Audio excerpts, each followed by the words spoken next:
بسم الله الرحمن الرحيم.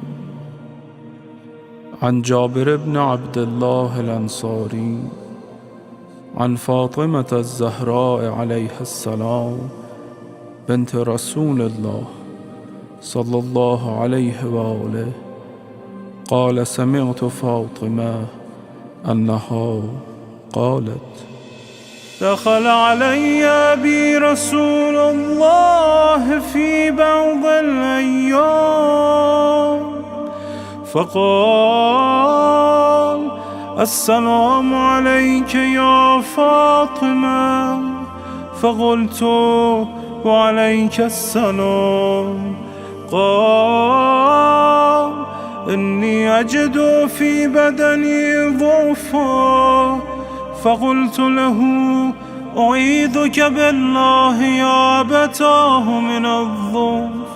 فقال: يا فاطمة، ائتيني بالكساء اليماني فغطيني به.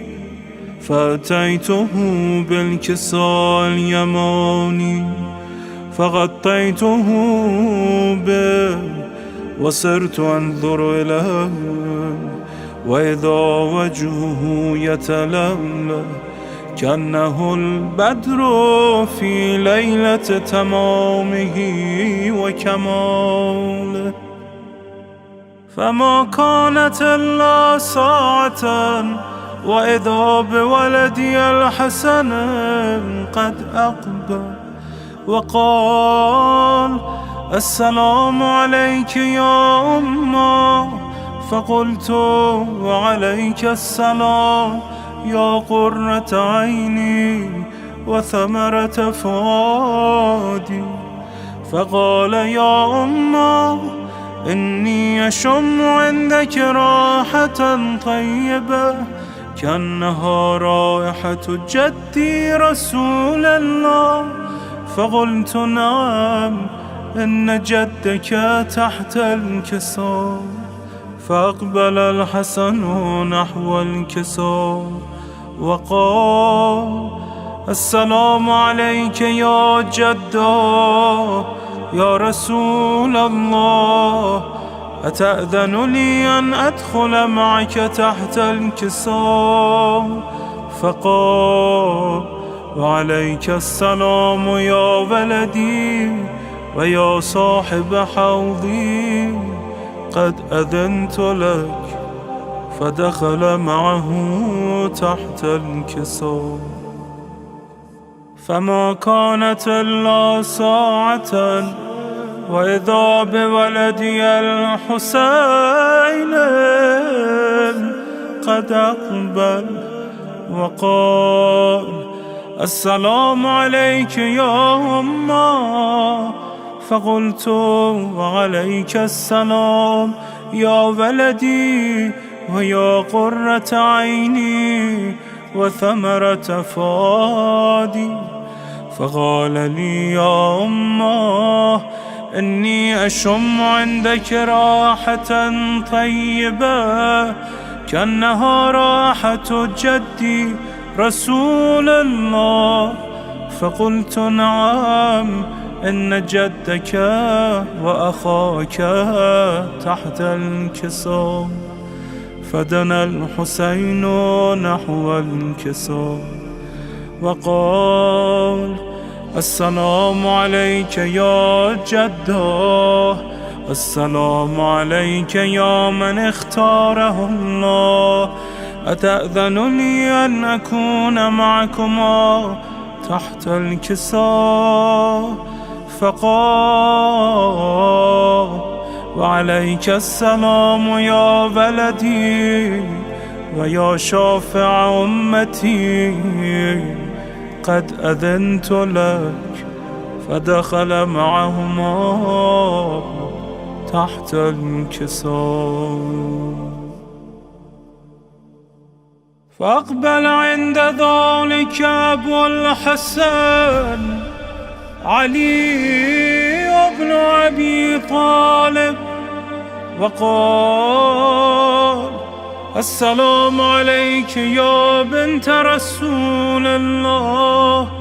فقلت وعليك السلام يا أبا الحسن ويا أمير المؤمنين. فقال يا فاطمة إني أشم عندك راحة طيبة كأنها راحة أخي وابن عمي رسول الله. فقلت نعم، ها هو مع ولدك تحت الكساء. فأقبل علي نحو الكساء وقال السلام عليك يا رسول الله، أتأذنني أن أكون معكم تحت الكساء؟ قال له عليك السلام يا أخي ويا وصي وخليفتي وصاحب لوائي، قد أذنت لك. فدخل علي تحت الكساء.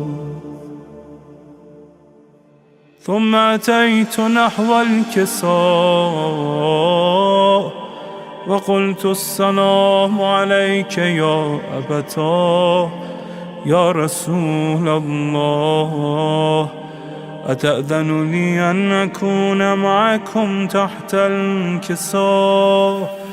قال وعليك السلام يا بنتي ويا بضعتي، قد أذنت لك.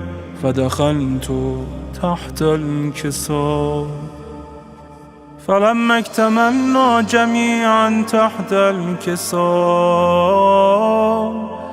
أخذ بي رسول الله بطرفي الكساء وأومى بيده اليمنى إلى السماء وقال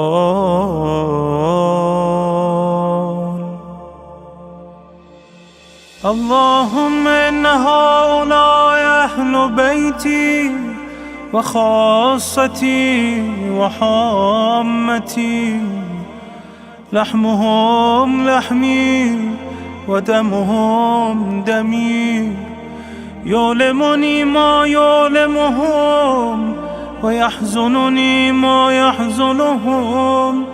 أنا حرب لمن حاربهم وسلم لمن سالمهم وعدو لمن عاداهم ومحب لمن أحبهم. إنهم مني وأنا منهم، فاجعل صلواتك وبركاتك ورحمتك وغفرانك ورضوانك علي وعليهم، وأذهب عنهم الرجس وطهرهم تطهيرا.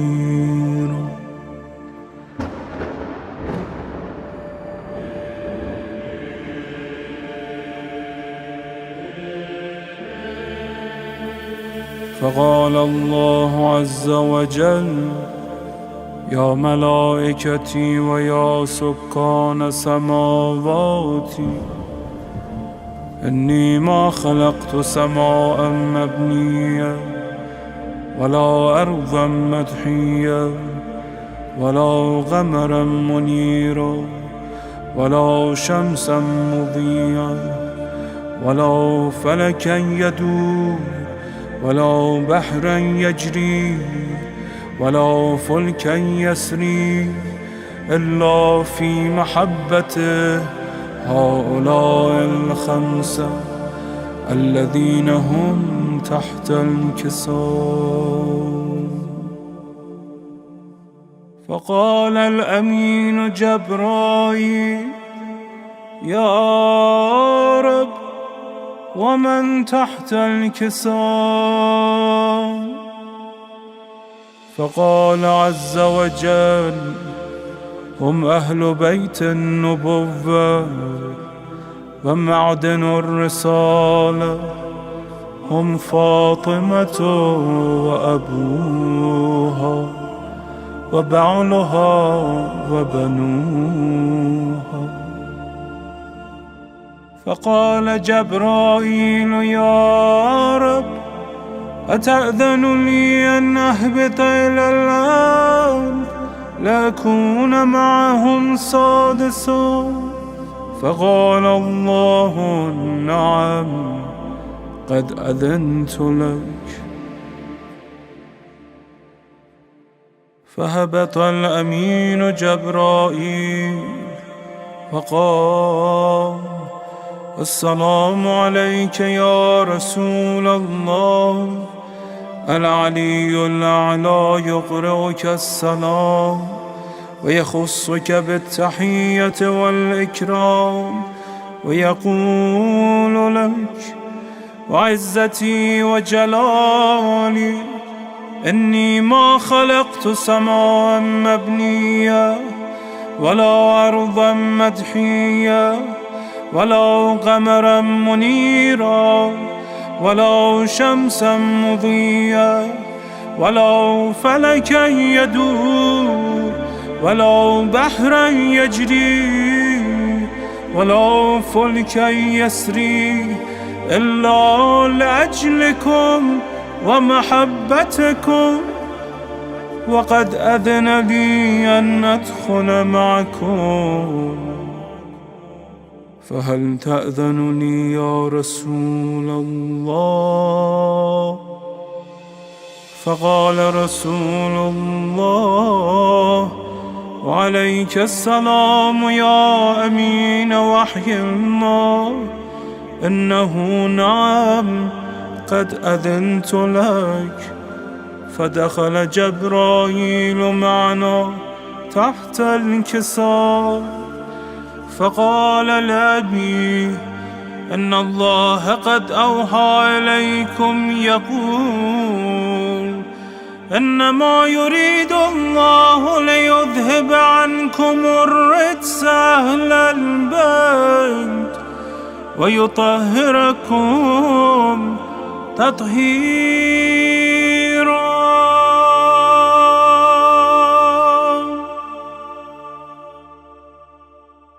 فقال علي لأبي: يا رسول الله، أخبرني ما لجلوسنا هذا تحت الكساء من الفضل عند الله. فقال النبي: والذي بعثني بالحق نبيا واصطفاني بالرسالة نجيا، ما ذكر خبرنا هذا في محفل من محافل أهل الأرض وفيه جمع من شيعتنا ومحبينا إلا ونزلت عليهم الرحمة وحفت بهم الملائكة واستغفرت لهم إلى أن يتفرقوا. فقال علي: إذا والله فزنا وفاز شيعتنا ورب الكعبة. فقال أبي: رسول الله يا علي، والذي بعثني بالحق نبيا واصطفاني بالرسالة نجيا، ما ذكر خبرنا هذا في محفل من محافل أهل الأرض وفيه جمع من شيعتنا ومحبينا وفيهم مهموم إلا وفرج الله همه ولا مغموم إلا وكشف الله غمه ولا طالب حاجة إلا وقضى الله حاجته. فقال علي: إذا والله فزنا وسعدنا، وكذلك شيعتنا فازوا وسعدوا في الدنيا والآخرة، ورب الكعبة